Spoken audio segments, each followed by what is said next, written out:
Here we go, guys. I'm watching it. Part 2. This is SCP-1730 Epic Final Battle at Site-13. I don't know if this is actually the sequel to the last video I just watched, but I had to watch it. Shout out to SCP Explained Story and Animation. Let's hop in. Let's hope he chose more fitting music for this one. And send out a lot of love to y'all. And let's go. Let's waste no more time. It's the mission of the century, a daring rescue into the depths of one of the most dangerous locations in the multiverse, Site-13, otherwise known as SCP-1730. When the impossible Site-13 was first discovered... There's our boys that got completely stuck in here. So sad. So sad, man. One of them's deceased, right? Yeah, he's fused to the wall. I forgot which person that was. I just watched it. Most dangerous locations. We got Vigo, Houston... Was it Ross? Oh my god, did Ross die? Shit. Damn. I don't know if it was Ross. But the music he's got so far, good choice. The impossible Site-13 was first discovered. Multiple mobile task forces were sent to plumb its depths, and none returned. They were greeted to a labyrinthine nightmare, littered with deadly cognitohazards, escaped SCPs, and mysterious, murderous leeches. Some were trapped along with the civilians they were sent to rescue. Was this Samsara? I think this is, yeah, this is Samsara. Okay, now it makes a little bit more sense. So he gave them flesh in this animation, which kind of makes, I think if this is them, which makes more sense. So they're covered in the flesh of a god, but they're cyborgs? Mysterious, murderous leeches. Some were trapped along with the civilians they were sent to rescue. Others were killed or changed in unimaginable ways. Mobile Task Force Apollo 3, also known as the Game Wardens, had been sent in... Oh, I gotta stop pausing. Oh no, these are the Game Wardens. Okay, but this right here, he was in unimaginable ways. Mobile Task Force Apollo 3, also known as the Game Wardens, had been sent in on a rescue mission when they encountered a horrifying sight: the captured broadcast of Bobble the Clown, a dangerous SCP known for corrupting and destroying children through its deadly messages. But this Bobble was different. Much like everything from Site-13, this Bobble came from an entirely different dimension, and he had terrifying information to relay. In the universe where Site-13 originated, the site's psychopathic director, one Elliot Emerson, had struck a deal with the Global Occult Coalition, a controversial government group who intends to protect humanity by killing anomalies rather than containing them. Emerson had converted his site into an unethical, unrestrained slaughterhouse and was incinerating SCPs by the hundred in a so-called body pit. But Emerson's game of death came back and bit him, snapping the threads of reality and turning the entire site into a dimensionally displaced super anomaly. The Game Wardens realized they were in way over their heads. Their chances of surviving this place were dropping by the second, and if they wanted any chance of succeeding in their mission, they needed backup. So Site Command called in NTF Tau 5, aka Samsara. Calling in Samsara for a run-of-the-mill collection mission is like using a bazooka to kill a housefly. But for a case as severe as 1730, their skills were not only nice to have, but vital. Samsara are among the best of the best, immortal cybernetic clones forged from the flesh of a god, equipped with weaponry and technology that could... This explains them a little bit better. So in the last one, they actually seem like cyborgs, but they're cybernetic, made from the flesh of a god. Good to kill a housefly. But for a case as severe...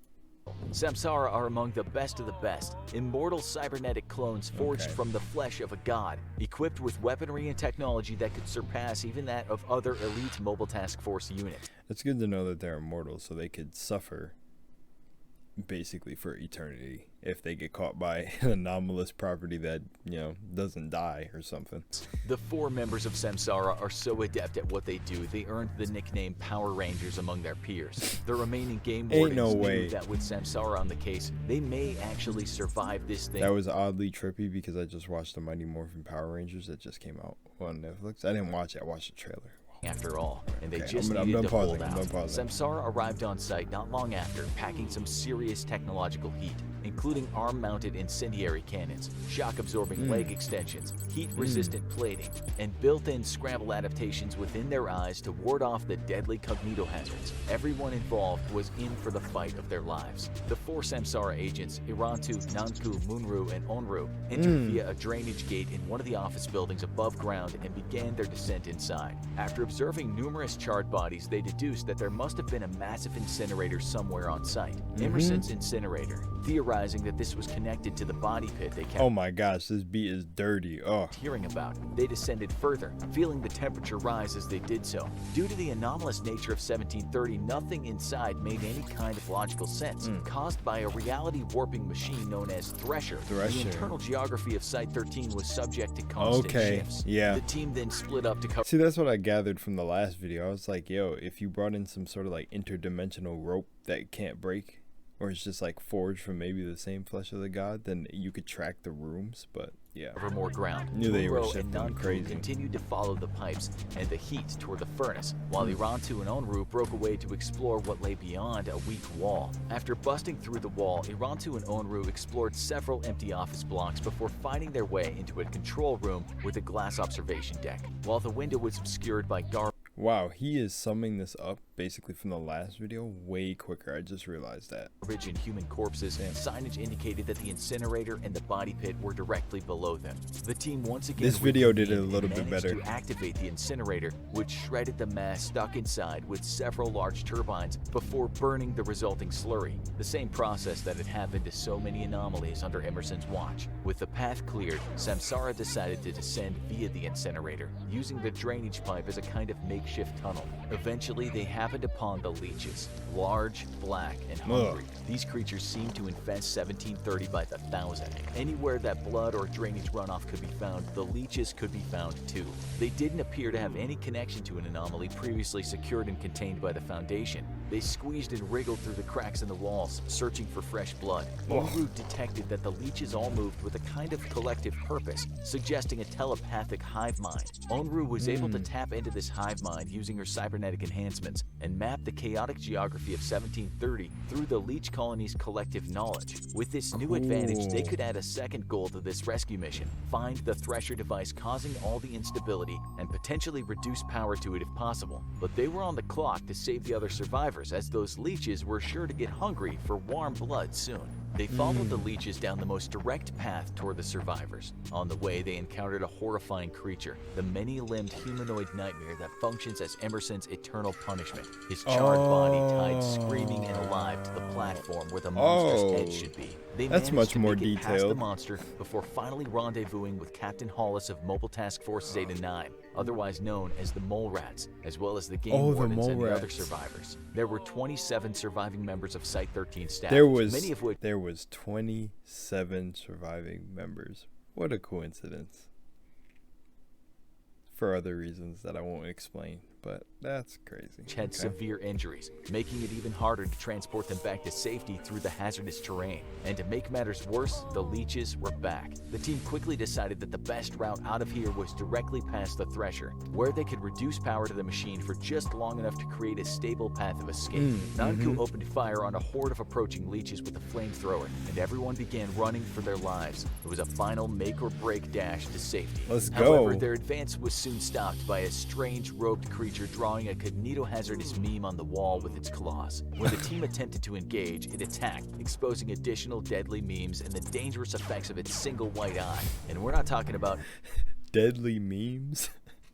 You got sacred geometry on the wall, but it's a deadly meme spawning cognito hazard. What? this meme on the wall with its claws. When the team attempted to engage, it attacked, exposing additional deadly memes and the What memes you guys think is putting on the wall? dangerous effects of its single white eye. And we're not talking about internet memes here. Oh. These are symbols and information that are often deadly to even bear witness to. And for you or I, this would be a real threat, but not to a team equipped with goggles containing cognito hazard filter technology. The battle was cut short when the floor collapsed underneath them and the creature was devoured by something even larger and more monstrous, a gigantic black leech covered in huge red eyes. Its Ooh. entrance caused thousands of leeches to spill out into the hall as the monster screeched and slithered its tentacles after them. Allow us to introduce you to Elijah, also known as the Leech Boy, and a pivotal component of the very existence of SCP-1730. He was a boy with the mind of a toddler, but he had the strange ability to absorb blood through people's skin, hence his nickname, Leech Boy. One of the doctors in Site-13, Dr. Hadley, took pity on Elijah. After all, he didn't choose to be the way he was. Director Emerson didn't share Hadley's sympathy. His orders to exterminate all anomalies included humanoids like Elijah. When Hadley protested, Emerson had her beaten within an inch of her life while other dissenters were shot. Dr. Hadley, disgusted by the inhumanity of her superiors, devised the perfect revenge. She sabotaged the incinerator and the body pit, allowing a mass containment breach that flooded the site with deadly anomalies. Young Elijah ended up consuming the slurry of the other shredded anomalies, causing him to mutate into a powerful monster, a behemoth of a leech who gave birth to and controlled all the others. Ew. It was Hadley's revenge that caused Emerson to panic and activate Thresher, leading to a rift in reality and the creation of 1730, and by extension, all the problems faced by our heroes today. Samsara and the others fled Leech Boy and began taking a different escape route. However, while en route, they encountered the dreaded crystal butterflies, a dangerous SCP capable of destroying organic matter with a mere touch. Hiratu stepped up to bat, roasting the creatures with his arm-mounted incinerator and taking extreme damage to his body in the process. But they didn't have time to rest. With the butterflies disposed of, they kept moving, heading toward the Thresher. But not all the SCPs were necessarily working against them. Bobble the Clown came in handy at the next checkpoint, manifesting in the monitor of an electronic door and opening the way through. Nice. As they continued on their journey, they This had is to fight dope. off frequent attacks from leeches, losing some of the task force members in the process. They were Damn. also forced to face off against a number of other anomalies in order to survive, such as SCP-2316, manifesting as floating bodies beneath them, and SCP-1370, which used a huge mechanized body to attack the team of survivors. That was all just a warm-up for the true final battle, though. The floor shattered beneath them, and out of an impossibly huge chamber, the monster that had once been Elijah wriggled free, reaching for them with huge tentacles and shrieking from its thousand-toothed maw. It was at least 200 meters tall and barely reacted to any amount of firepower. It seemed like they were all doomed until Captain Hollis had a truly crazy idea. With the help of Samsara, she led the bloodthirsty abomination down through the cryonic center and into an Olympia-class testing chamber. There, as the Leech Boy was bearing down on them, Hollis opened the froze gates it? to two adjacent containment cells, and something beyond incredible happened. Two of the most powerful SCPs ever known, a giant sword-wielding Gate Guardian and the reality-bending Guardian? Cosmic Deer, SCP. What? The Gate Guardian and a reality-bending cosmic deer.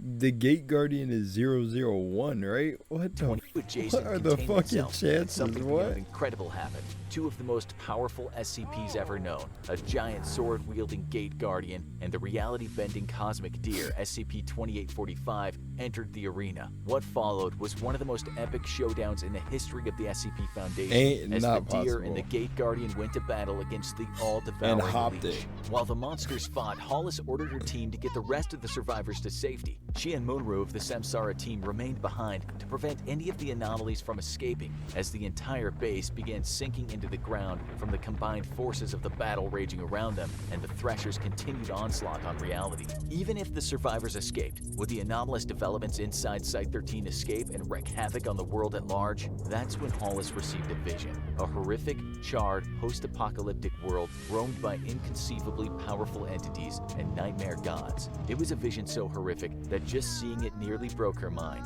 She knew what she had to do. The only way she could truly defeat this terrible place and ensure safety for mankind. Sacrifice. While Leech Boy, the Gate Guardian, and Sacrifice the Deer herself. continued their battle for the ages, Hollis ran to Thresher and forced the machine into overdrive. Up above, the remaining members of Samsara, the Mole Rats, and the Game Wardens escorted the survivors to safety. She forced it into Downstairs, overdrive? Thresher emitted a blinding white light as the system began overload. In her final moments, all Hollis could do was laugh. Perhaps it was a laugh of pure insanity, of a mind broken by the horror she witnessed. Or perhaps it was a laugh of victory, knowing that in spite of the immense powers all around her, she had won the day. She When had did they saved kill not that? only the survivors and her teammates, but possibly all of humanity. And all it cost her was everything. Outside, the survivors had reached a safe distance away when the entirety of Site-13 imploded in a final brilliant flash. When the dust cleared, SCP-1730 was gone. All that was left was an immense crater where the impossible base should have once been. Captain Hollis had done it. Through overloading the Thresher machine, she'd taken this anomaly out of the world the exact same way it had entered. It was torn from its moorings on our Earth and kicked into the infinity of space-time, perhaps never to be seen again, along with everything it contained. SCP-1730 was reclassified to neutralized. Of course, the Foundation would have plenty of other anomalies to pursue soon after, but the nightmare of Emerson's Site-13 was over once and for all.